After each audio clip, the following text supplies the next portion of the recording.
சென்னையில் புத்தாண்டு கொண்டாட்டத்திற்காக பொதுமக்கள் தயாராகி வரும் நிலையில் 425 இடங்களில் தற்காலிக வாகன தணிக்கை மையங்களை போலீசார் அமைத்துள்ளனர். இது குறித்தான விவரங்களோடு இணைகிறார் செய்தியாளர் சரவணகுமார். வணக்கம் சரவணகுமார், இது குறித்தான முழு விவரங்களையும் பதிவு பண்ணல.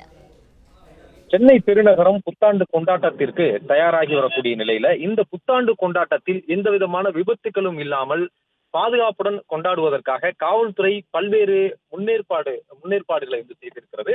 அதில் ஒன்று இந்த வாகன தணிக்கை மையங்கள். பெரும்பாலும் இந்த புத்தாண்டு கொண்டாட்டம் என்றால் வாகனங்கள், குறிப்பாக இருசக்கர வாகனங்கள்ல இளைஞர்கள் சாகசத்தில் ஈடுபடுவது அல்லது அதிவேகமாக பயணிப்பது என்று இருக்கிறது.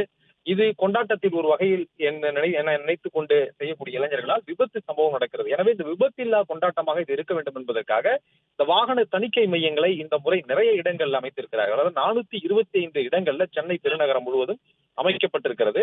இந்த 425 இடங்களிலும் கூடாரங்கள் அமைக்கப்பட்டு அங்கே 10 போலீசாருக்கு குறையாமல் அந்த ஒவ்வொரு பகுதிகளிலுமே சட்டம் ஒழுங்கு போலீசார் மற்றும் போக்குவரத்து போலீசாரும் இணைந்து இந்த பகுதியில் பாதுகாப்பு நிலையில் இருப்பார்கள் எனவும், அதே வேளையில அவர்களுக்கு சாலை பாதுகாப்பு குறித்து வேகமாக வரக்கூடியவர்கள், அதே போன்று வாகனங்கள்ல வரக்கூடியவர்கள் சாலை பாதுகாப்பு குறித்த விழிப்புணர்வும் இந்த இடத்தில் மேற்கொள்ளப்படும் என்றும், அதே போன்று ஒவ்வொரு தெருக்கள் வழியாகவோ அல்லது குறுகிய பகுதிகள் வழியாகவோ பைக் ரேஸில் ஈடுபடக்கூடியவர்கள் வந்தாலும் கூட பிரதான சாலையை வந்தடைவதற்கான அந்த சந்திப்புகள் எல்லாம் அதையெல்லாம் கண்டறிந்து இந்த தற்காலிக போக்குவரத்து தணிக்கை வாகன தணிக்கை மையங்களை அமைத்திருக்கிறார்கள்.